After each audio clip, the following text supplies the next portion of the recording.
Hello அனைவருக்கும் வணக்கம். Welcome to Xavier English lessons. இந்த வீடியோவில் நாம் பார்க்க இருக்கின்ற பாடம் 6th standard first term second unit prose when the trees walked. மரங்கள் நடந்த பொழுது. மரங்கள் நடக்குமா? எஸ், நடக்கும் என்கிறார் இந்த பாடத்தின் ஆசிரியர் mister Ruskin bond.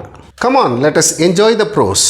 Mister Ruskin bond சிறு வயது முதல் தனது தாத்தாவுடன் தனக்கு இருந்த இனிமையான அனுபவத்தை மிக அழகாக இந்த பாடத்தில் விளக்குகின்றார்.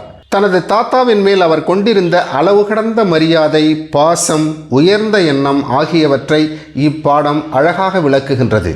வாருங்கள், பாடத்தை அவர் வரிகளிலேயே நாம் கேட்போம். One morning, while I was sitting beside grandfather on the veranda steps, I noticed a tendril of a creeping vine trailing nearby. ஒரு நாள் காலை நான் தாத்தாவுடன் வெராண்டா படிக்கட்டில் அமர்ந்திருந்த பொழுது ஒரு திராட்சை கொடியின் முன் துளிர் ஊர்ந்து வளர்வதை கண்டேன். தென்றில் என்றால் ஒரு தாவரத்தின் துளிர்க்கும் பகுதி, துளிர். As we sat there in the soft sunshine of a North Indian winter, I saw the tendril moving slowly towards grandfather. அந்த வட இந்திய குளிர்கால சூரிய ஒளியிலே நாங்கள் அமர்ந்திருந்த பொழுது அந்த துளிர் எனது தாத்தாவை நோக்கி நகர்ந்து வருவதை நான் கண்டேன். 20 minutes later, it had crossed the step and was touching his feet. 20 நிமிடங்கள் கழித்து துளிர் படிக்கட்டுகளை தாண்டி எனது தாத்தாவின் காலடிகளை தொட்டு கொண்டிருந்தது. There is probably a scientific explanation for the plant's behavior, something to do with light and warmth perhaps. ஒரு தாவரம் வளர்வதற்கு சூரிய ஒளி தேவை என்ற அறிவியல் விளக்கங்கள் இருக்கலாம். But I like to think it moved across the steps simply because it wanted to be near grandfather. ஆனா அதை நான் எப்படி நினைக்கிறேன்னா, அந்த திராட்சை கொடி எனது தாத்தாவின் பக்கத்தில் இருக்க விரும்பியது, அதனால் அது அவரை நோக்கி வளர்ந்து வந்தது. One always felt like drawing close to him. யாரா இருந்தாலும் எனது தாத்தாவின் அருகாமையில் இருப்பதை விரும்புவார்கள். Sometimes when I sat by myself beneath a tree, I would feel rather lonely, but as soon as grandfather joined me, the garden became a happy place. நான் தோட்டத்தில் இருக்கும் பொழுதெல்லாம் மிக தனிமையாகவே உணர்வேன். எப்பொழுதெல்லாம் தோட்டத்திற்கு எனது தாத்தா வருகிறாரோ அப்பொழுது அந்த தோட்டமே மிக மகிழ்ச்சியான இடமாக மாறிவிடும். Grandfather had served many years in the Indian Forest Service and it was natural that he should know trees and like them. எனது தாத்தா இந்தியன் ஃபாரஸ்ட், இந்திய காடுகளில் நிறைய வருடங்கள் பணிபுரிந்திருக்கின்றார். அதனால் அவருக்கு மரங்களை பற்றி நிறைய தெரியும். On his retirement, he built a bungalow on the outskirts of Dehradun, planting trees all around. தனது பணி ஓய்விற்கு பின் டேராடூன் நகரத்தின் வெளிப்புறத்தில் மிகப்பெரிய வீடு ஒன்றை கட்டி சுற்றிலும் மரங்களை நட்டார். Lime, mango, orange and guava, also eucalyptus, jacaranda and Persian lilacs போன்ற மரங்களை அங்கே நட்டார்.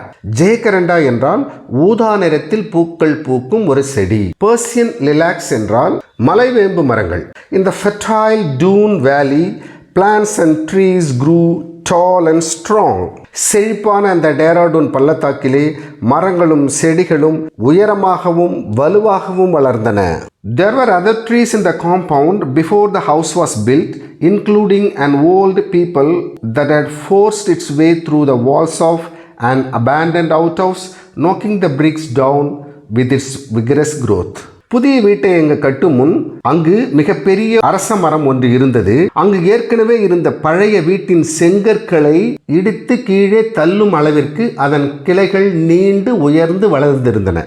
Even when there is no breeze, அங்கு காற்று அடிக்காத போது கூட their broad-chested, slim-waisted leaves will spin like tops, determined to attract your attention and invite you into the shade. அங்கு காற்றே வீசாத போது கூட மரத்தின் இலைகள் பம்பரம் போன்று அசைந்தாடி நிழலில் உங்களை இளைப்பாற உங்கள் கவனத்தை ஈர்க்கும் என்று ஆத்தர் மிக அழகாக விளக்குகிறார். தன் இலைகளை broad-chested, slim-waisted என்று வர்ணிக்கின்றார்.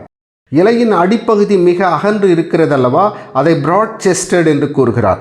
போக போக இலையின் நுனிப்பகுதி மிக கூர்மையாக ஊசியின் அளவிற்கு இருக்கின்றதல்லவா, அதை slim-waisted என்று கூறுகிறார். slim-waisted என்றால் மெலிந்த இடையுள்ள என்று அர்த்தம். Grandmother had wanted the peepal tree cut down, but grandfather had said, let it be. We can always build another outhouse. எனது பாட்டிக்கு அந்த அரச மரத்தை வெட்டிவிட வேண்டும் என்பது எண்ணம். ஆனால் எங்கள் தாத்தா என்ன கூறுவார் என்றால், அந்த மரம் அப்படியே இருக்கட்டும், வேண்டும் என்றால் நாம் இன்னொரு வீடு கட்டிக்கொள்ளலாம் என்று கூறுவார். Grandmother didn't mind trees, but she preferred growing flowers and was constantly ordering catalogs and seeds. எங்கள் பாட்டி மரங்களை பற்றி பெரிதாக அலட்டிக் கொண்டதில்லை. ஆனால் பூச்செடிகளை வளர்ப்பதில் அவர் மிகுந்த ஆர்வம் கொண்டிருந்தார். செடிகளையும் விதைகளையும் வாங்குவதில் ஆர்வம் காட்டினார். Grandfather helped her out with the gardening, not because he was crazy about flower gardens, but because he liked watching butterflies, and there is only one way to attract butterflies, he said, and that is to grow flowers for them. எனது பாட்டி வளர்க்கும் செடிகளில் எனது தாத்தா மிகுந்த ஆர்வம் கொண்டிருந்தார் என்று கூறுவதற்கில்லை. ஆனால் அவருக்கு பட்டாம்பூச்சிகள் அதிகம் பிடிக்கும். பட்டாம்பூச்சிகள் அதிகம் வர வேண்டும் என்றால் நிறைய பூச்செடிகளை வளர்க்க வேண்டும், பூக்கள் நிறைய இருக்க வேண்டும். எனவே பாட்டி பூச்செடிகளை வளர்ப்பதற்கு தாத்தா உதவினார். பகுதியிலிருந்து ஒரு information. India has more than 17,000 species of flowering plants. இந்தியாவில் 17,000க்கும் அதிகமான பூச்செடி வகைகள் உள்ளன. Tamil Nadu with more than 5,000 species, nearly 1/3 of the total flora of India. தமிழ்நாட்டில் மட்டும் 5,000க்கும் அதிகமான பூச்செடி வகைகள் உள்ளன. அவை இந்தியாவில் இருப்பதில் ஏறக்குறைய 1/3 ஆகும். Grandfather was content with growing trees in our compound. எங்களது மதில் சுவர்களுக்குள் மட்டும் மரம் நடப்படுவதை எனது தாத்தா விரும்பவில்லை. During the rains, he would walk into the jungle beyond the riverbed, armed with cuttings and saplings which he would plant in the forest. மழை காலங்களில் ஆற்றங்கரையை தாண்டி காடுகளில் நிறைய செடிகளை நட்டு வைத்தார். But no one ever comes here. I had protested. தாத்தா, இங்கே தான் யாருமே வர்றதில்லையே, இங்கே ஏன் வந்து செடிகளை நடுறீங்க அப்படின்னு நான் கேட்பேன். Who is going to see them? யார் இதை பார்க்க போறா? See, we are not planting them simply to improve the view, replied grandfather. தம்பி, இங்க பாருப்பா, நாம இதை யாராவது பார்ப்பாங்க அப்படின்றதுக்காக நடல. We are planting them for the forest and for the animals and birds who live here and need more food and shelter. இங்கே வாழ்கின்ற பறவைகளுக்கும் விலங்குகளுக்கும் உணவும் இருப்பிடமும் தேவையல்லவா, அவைகளுக்காக நான் மரங்களை நடுகின்றேன் என்று கூறுவார். Of course, men need trees too, he added. ஆமா, கண்டிப்பா மனிதர்களுக்கும் மரங்கள் தேவைதான். To keep the desert away, to attract rain, to prevent the banks of the rivers from being washed away, for fruits and flowers, leaf and seed. எதற்காக மரங்கள் நட வேண்டும் என்றால், இந்த பகுதி பாலைவனமாக ஆகிவிடக்கூடாது. மரம் நட்டால் மழை வரும், ஆற்றங்கரைகள் அழிந்து போகாது, மற்றும் பழங்கள், பூக்கள், இலைகள், விதைகள் இவையெல்லாம் நமக்கு தேவை. அதற்காகத்தான் மரங்களை நட வேண்டும் என்று கூறுவார். Yes, for timber too. ஆமாம், நமக்கு மரச்சாமான்களும் தேவைதான். But men are cutting trees without replacing them. மனிதர்களை வெட்டுகின்ற மரங்களுக்கு பதில் புதிதாக மரங்களை நடுவதில்லை. And if we don't plant a few trees ourselves, a time will come when the world will be one great desert. நாம் மரங்களை நடாவிட்டால் ஒரு நாள் வரும், இந்த உலகமே ஒரு மிகப்பெரிய பாலைவனமாக காட்சியளிக்கும். The thought of a world without trees became a sort of nightmare to me, and I helped grandfather in his tree planting with great enthusiasm. மரங்களில்லா இந்த உலகத்தை சற்று கற்பனை செய்து பார்த்தால் அது ஒரு மிகப்பெரிய பயங்கரமான கெட்ட கனவு போல தோன்றியது. எனது தாத்தாவிற்கு நிறைய மரங்களை நடுவதில் நான் மிகுந்த ஆர்வத்துடன் உதவி செய்தேன். And while we went about our work, he taught me a poem by George Morris.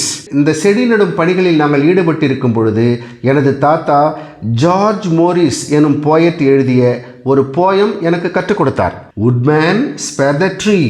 மரம் வெட்டுபவரே, அந்த மரத்தை விட்டுவிடுங்கள். Touch not a single bough. ஒரு கிளையை கூட தொடாதீர்கள். Bough என்றால் branch, கிளை. In youth, it sheltered me.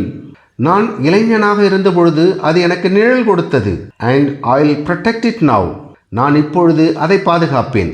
One day the trees will move again, said grandfather. ஒரு நாள் இந்த மரங்கள் எல்லாம் நகரும் என்று தாத்தா கூறினார். They have been standing still for thousands of years, but there was a time when they could walk about like people. பல ஆயிரம் வருடங்களாக மரங்கள் ஒரே இடத்தில் நிற்கின்றன. ஆனால் ஒரு நாள் மனிதர்களைப் போல மரங்களும் நடந்தன என்று தாத்தா கூறுகிறார். Then along came an interfering busybody who cast a spell over them, rooting them to one place. அப்புறமா ஒருத்தன் வந்தான். அவன் என்ன பண்ணிட்டான், மரங்கள் நடக்காத மாதிரி பண்ணிட்டான். பிஸி பாடி, மற்றவர்களின் வேலைகளில் தலையிடுபவரை இன்டர்ஃபெரிங் பிஸி பாடி என்று கூறுகிறோம். But they are always trying to move. See how they reach out with their arms. And some of them, like the banyan tree with its traveling aerial roots, manage to get quite far.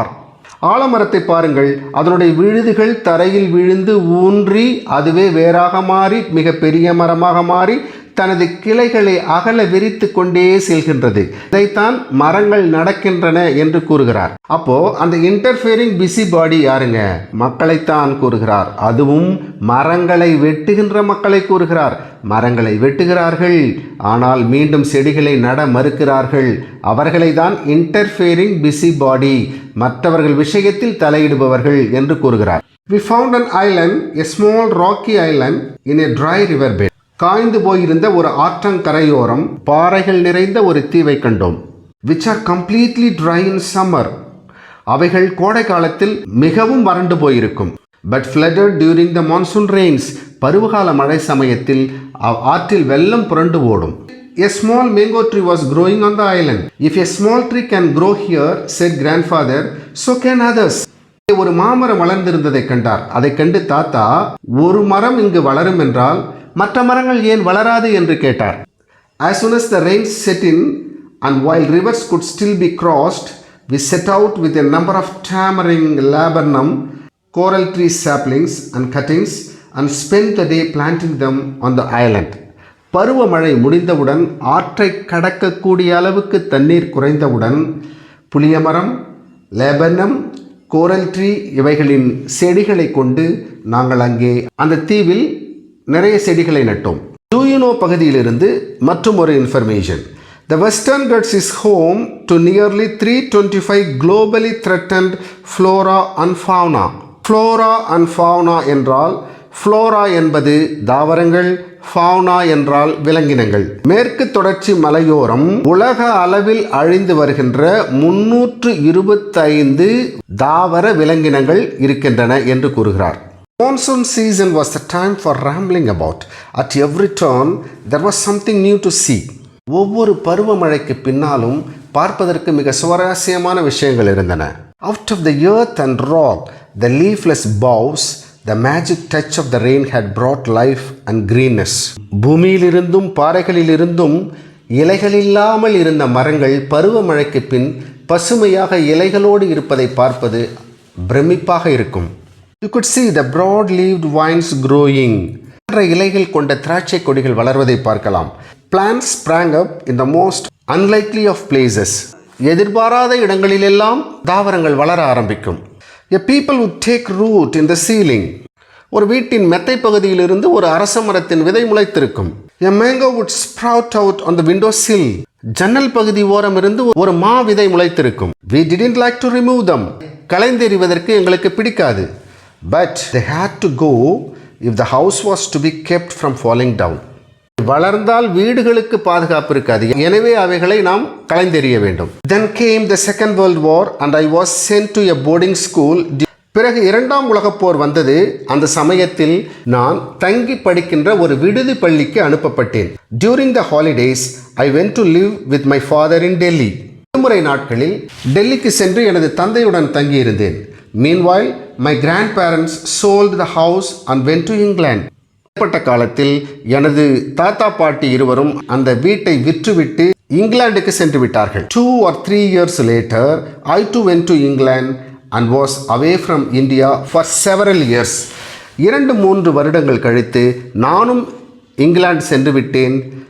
பல வருடங்கள் இந்தியாவை விட்டு வெகு தொலைவில் இங்கிலாந்தில் இருந்தோம். Some years later, I returned to Dehradun.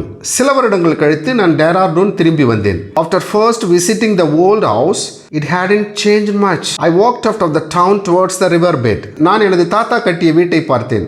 அதில் பெரிதாக மாற்றம் எதுவும் நிகழ்ந்திருக்கவில்லை. I walked out of town towards the river bed. நகரத்தை கடந்து ஆற்றங்கரையோரம் நடந்து சென்றேன். It was February. அது ஒரு பிப்ரவரி மாதம். As I looked across the dry water course, my eye was immediately caught by the spectacular red blooms of the coral blossom.